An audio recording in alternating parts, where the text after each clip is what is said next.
when you're soldering, make sure that you take the soldering iron in your dominant hand, and then you would take the spool of solder in the other.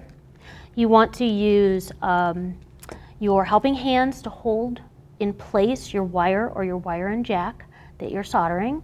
That frees up your hands. You want to make sure that when you aren't using your soldering iron, you set it back into its holder.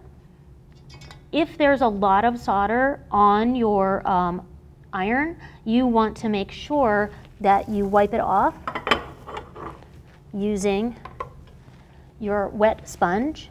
You want to do that really gently because you don't want that hot solder to fly across the room or to hit someone. You make sure you remove that. All right. Want it to come off. All right. Sometimes you need to use your solder remover.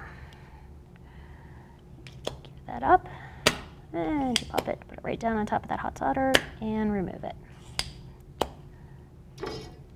Also, when you are soldering, if you're sitting, make sure that you're soldering over a table or a surface and not soldering over your legs, because if that hot solder drips, which it does often, if that falls on your skin, your legs, or if you have your hands underneath where you're soldering and this hot solder falls on your hands, it will burn. So make sure you're very careful about not having any body parts underneath where you're soldering. The soldering irons are very hot.